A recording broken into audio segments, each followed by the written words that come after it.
to do anything in Manhattan real estate, you need to pay at least 8 people.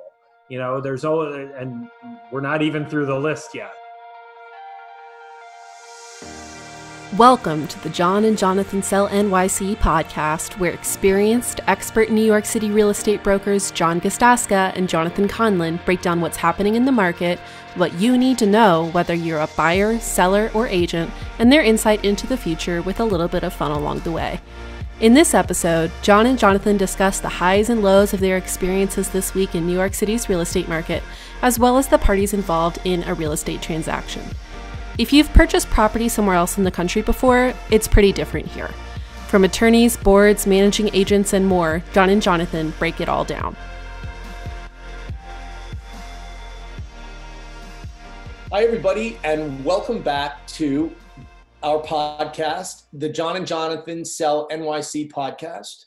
It's great to see everybody, and welcome back to episode number 7. Mr. Conlon, good afternoon. How are you? Good afternoon. I'm good. How are you doing, bud? I couldn't be better to quote my father. So with that, it's great to see everybody. And we are going to cover the following today. So each of us has 3 takeaways from the past week. And then this week, the topic is who are all of the parties, the most relevant parties within the real estate transaction. So with that, I'm excited to hear your 3 takeaways for this week, Mr. Conlon. And so you're on. Well, this is a slight change from our normally we just kind of ramble on. It turns out we can talk pretty much incessantly about a lot of the same things. So we're gonna try to make it a little bit more succinct this week. Why would you say that? I know you have a verbose problem, but I'm Mr. Taylor today. I'm succinct. Yeah. I do not want to run into the wrath of Ms. Ballard. I would say that I've heard you say a few times like that you could talk to a wall. I think that's indicative. Very good. So I think the number one takeaway is that we have a lot fewer requests to show. Some of our properties, and we've talked about this before, the ones that have outdoor space, the lower price points below 1.5 are getting more traffic, but significantly down across the board. Takeaway number 2 would be the seller's reluctance to come to the market. Meaning, if you want, on most of our listings, I would say pretty much on all of our listings, our sellers have taken really good guidance from us. They've done what they've needed to do in order to position the apartment and allow us to market the apartment in the best possible way, meaning staging the apartment, etc. The last remaining thing that sellers have control over, that we have control over outside of those marketing efforts, is the purchase price and the asking price. So we are talking to our clients, our sellers, about, listen, the only thing we have control over is that sale price. If you want to try to get more activity, if you want to really try to push to get this actually sold and we haven't seen activity for the last 30 days, then that's the only option we really have left. We are trying everything inside and outside of the box to market these properties, but we can't, we can only lead the horse to water, and lowering the price is the last sort of caveat that we hope to have. So that would be number 2. Number 3 would be, I'm calling it the cold feet syndrome. Seems to be extremely pervasive these days. So even what's interesting to me on that is we were talking to Mike the other day, and even on rentals, he'll have people, we've had it happen a number of times already, where tenants have put in applications on properties, have paid the $20 credit check fee, and then they just decide not to proceed. That normally doesn't happen. So that's a testament to where the rental market is, which is just a lot of inventory on the market, a lot of options for people.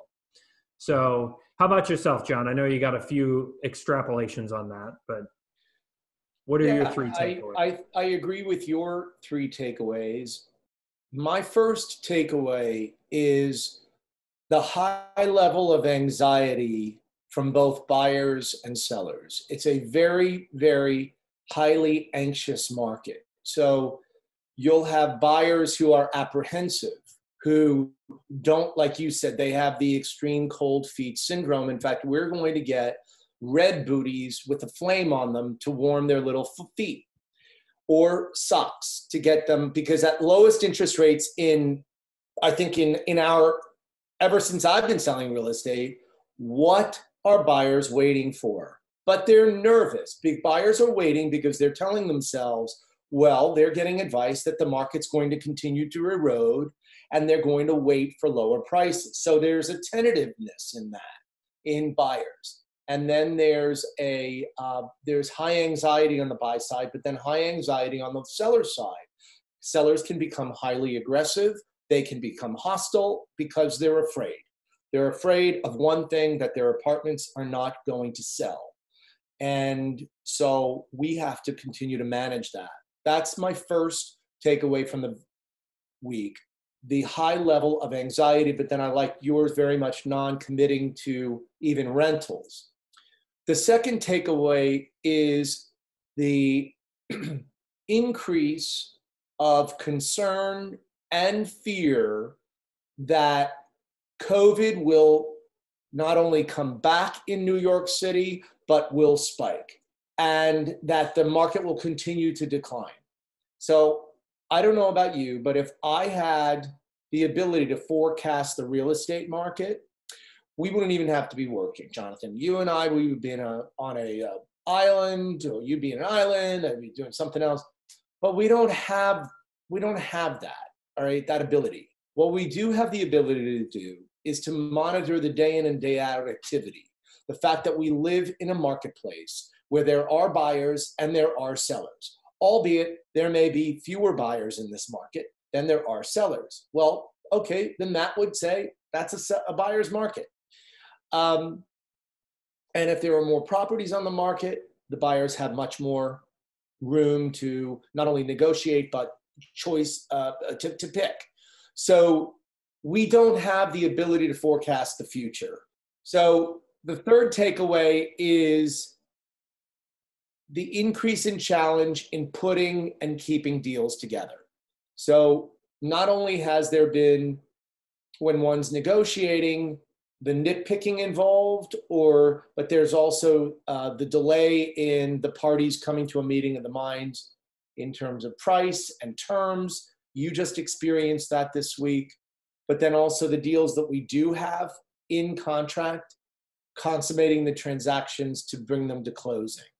We have one transaction that's been in contract for many months. We don't know if it's going to close. We had one closing yesterday, which was very tenuous. It was extremely tense, but we did get it closed. And that was a really fortunate deal for us. So with a lot of effort. Huh? With a lot of effort on behalf of John Gasdaska. A lot of effort, a lot of hand holding. Yeah. I was fortunate enough to stay out of that one. Thank you, John. I do appreciate you. Anytime, Jonathan, anytime. Every now and then, one of us doesn't touch a problem child, and we hear about it and we consult, but we don't have to get involved. So I do appreciate that. You're welcome. Anytime.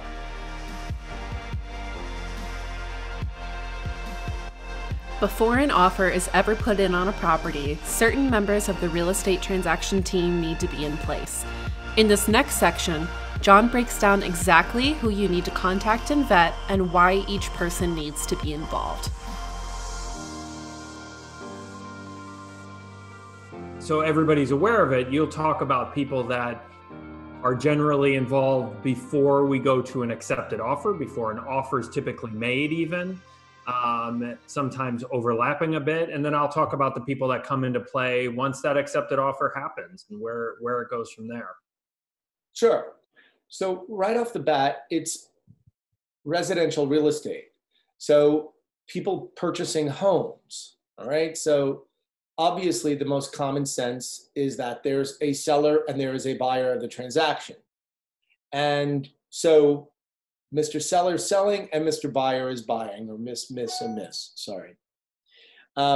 Then we have the agents involved. So a buyer will either not have representation and be there on his own and representing himself, or he'll have a buyer's agent, and then there will be what's called a listing agent, representing the seller of the transaction. As we've mentioned in the entire broadcast of the role of the New York City real estate broker, we touched on that on episode number 4. Most times in New York City, although there's plenty of cash in this market and many, many, many cash transactions which are happening, but first-time purchasers and even people who can afford to pay cash prefer to finance. So if they are financing, they have to know their money. They have to know how much they can qualify to buy, what's their comfort level in terms of how much they are prepared to mortgage, and they need a qualified mortgage banker, which we have plenty of, and they're hungry. When one is financing, it's very important to have a strong mortgage banker who is not only there to guide you through the loan process, but to provide the purchaser with what is called a pre-approval letter. Because just because somebody says that they have the goods to buy an apartment or they want to make an offer on the apartment, the very first thing in Manhattan that the listing agent's going to ask for is a financial statement and a pre-approval letter, as well as additional personal information about the buyer, job, salary, etc. So that pre-approval letter is one of the first things which has to be gotten by the buyer. And a good mortgage banker, is the person to help. And we have plenty of really, really strong bankers to assist the buyers. So when the shopping begins and when we start going in and out of apartments and then zeroing in on the apartment which the buyer wants to pursue, well, many times the buyer comes back not only once but twice, sometimes even 3 times. And if the apartment needs work, any kind of painting or floors, anything, bathroom, kitchens, any kind of renovation, or any kind of cosmetic work, they may want to bring in a contractor or a designer even going to contract. So whether it's on their own or through our suggestion, we have great contractors and designers to give them estimates. In tandem with the designer, we'll also solicit the help of whether it's the resident super of the building or the one of the staff who will oversee renovation or be able to give their expertise on what can and cannot be done in the apartment. So that's kind of the initial phase of the purchase transaction. So what I would say again is the buyer and the seller of the transaction, the listing broker representing the seller, the buyer's agent representing the buyer. That's as long as the buyer has a broker, and then a qualified mortgage banker, the resident manager or building staff, and a licensed contractor or architect/designer. Okay, let's say, Jonathan, I have a buyer now who wants to make an offer on an apartment. Okay, yeah. So take it away, and I'm actively negotiating. Great news. You found a property you or your buyer is interested in purchasing, and the offer has been accepted. Now, even more people get involved. Bank attorneys, appraisers, managing agents, and more will do their job to take the offer from accepted to closed. Jonathan will guide us through that process and let us know how each person is integral to the closing of the property. Well, once somebody actually gets to making an offer, one of the things that we always like to include in our offers that we make is who's going to be representing our client. So if we're representing the buyer or the seller, frankly, we always want them to actually retain an attorney so that they're ready and it's not something that they have to search for later down the road. But the attorneys don't really come into play until that accepted offer happens. And in the state of New York, we need an attorney to represent the buyer and the seller. New York State is an attorney state. Continue. So both the buyer and the seller each have to have their own attorney representing them, representing their interests. The seller's attorney drafts the contract, the buyer's attorney does the due diligence. But none of that is kicked off until we go to an accepted offer. So 2 is you have a bank attorney. So the bank attorney doesn't really come into play until later on. Once the commitment letters had from the bank and we're starting to get prepped for closing, then a bank's attorney will be involved. And it's usually not a bank attorney that comes to the closing. It's usually a paralegal or something that comes and represents the bank, but there isn't a law firm that represents that lender, that new lender. There's also a representative if there's an existing mortgage for the seller, they will also have a law firm that represents them, that bank, in that sale. So sometimes if an attorney does a lot of these transactions and if they develop a good rapport, good relationship with the banks, many times, like Andy Grabiner that we use on a lot of our transactions, they can actually get a special permission to represent not only the buyer, but also represent the lender in a transaction. So it actually takes one person out of it, which is fairly rare. Usually it's just, more and more people. I always joke, well, to do anything in Manhattan real estate, you need to pay at least 8 people. And we're not even through the list yet. So sometimes 2 different bank's attorneys, the seller's bank's attorney, the payoff bank, and then the lending attorney, the new bank's attorney. Once we go to contract, if somebody is financing, there will be an appraiser that's sent into the apartment to do a independent appraisal for the value of the apartment, to figure out what they think the value of the apartment is. So that's yet again somebody else that's associated with the bank. Another person that may or may not come into play is an inspector, so a home inspector. We don't do a lot of inspections here in New York. We have done, maybe out of 600 or 700 transactions, we've had a dozen, maybe 15, maybe 20 inspections throughout all of those. Sometimes buyers just want to do them for their own peace of mind.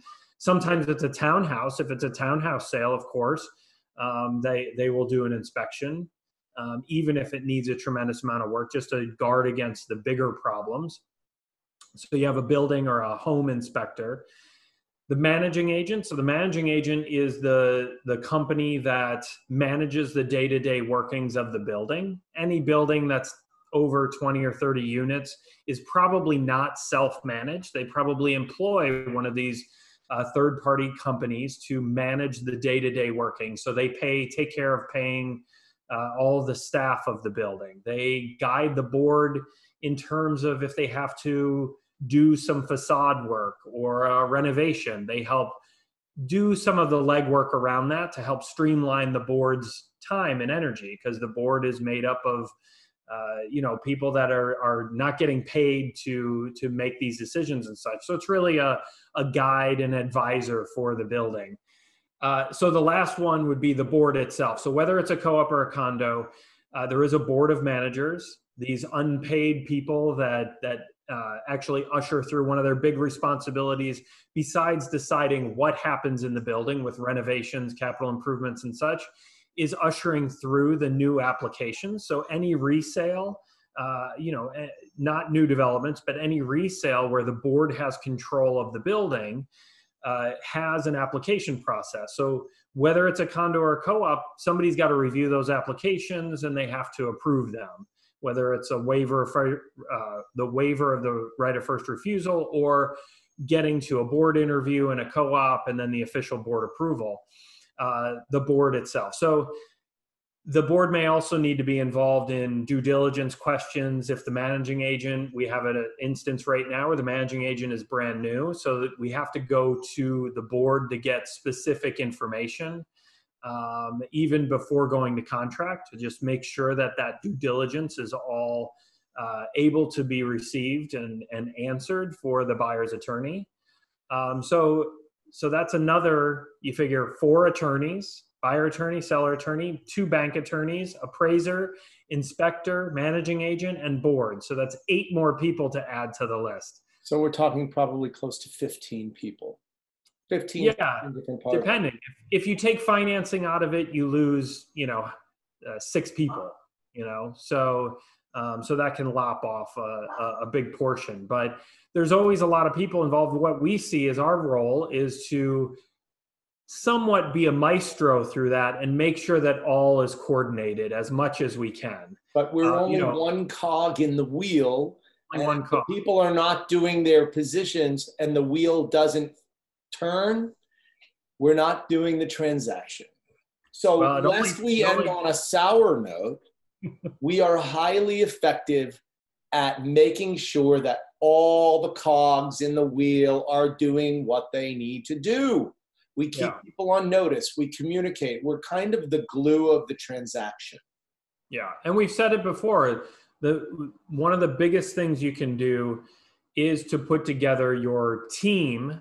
View this as your team. Obviously, there's people that we don't know until we get into it, but the attorney, the mortgage banker, the broker, obviously, you need to put together a good team of people, core people, to help usher this through, because undoubtedly there's people that aren't going to necessarily be the best at their job. They'll drop the ball. So the more people that know what they're doing to try to keep everybody moving forward is very, very important, especially because the transactions are so long.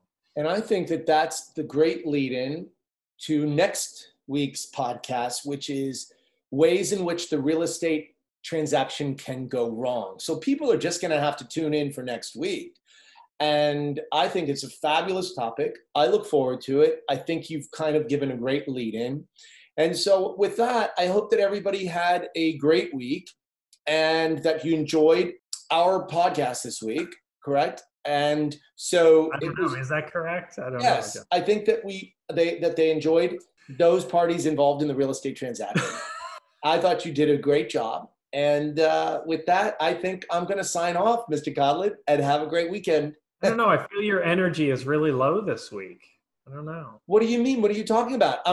I have my script. I'm an actor. I'm a character actress, to quote Tootsie. It's been a great show. And you could say the same for me. How did you think I did today? You did okay. Well, thank you so much. I'll take the okay, because sometimes you say, well, you weren't that great. So we'll see everybody next week. Have a beautiful weekend. Be healthy, be safe, and what? Stay in gratitude. Stay in gratitude. Good vibes. Thanks for watching or listening to the John and Jonathan Sell NYC podcast, where experienced expert New York City real estate brokers John Gasdaska and Jonathan Conlon break down what's happening in the market, what you need to know whether you're a buyer, seller, or agent, and their insight into the future with a little bit of fun along the way. If you'd like to take a look at our listings, have a property you're thinking of selling, or are wondering if we could help you finally find the perfect place to call home, feel free to reach out. You can email us at info@johnandjonathansellnyc.com or reach out via our Facebook page or Instagram at John and Jonathan Sell NYC. If you enjoyed today's podcast, consider telling a friend or family member about it or leaving a review on Apple Podcasts. Those are some of the best ways of supporting our efforts, and we would greatly appreciate it. Thank you again for tuning in.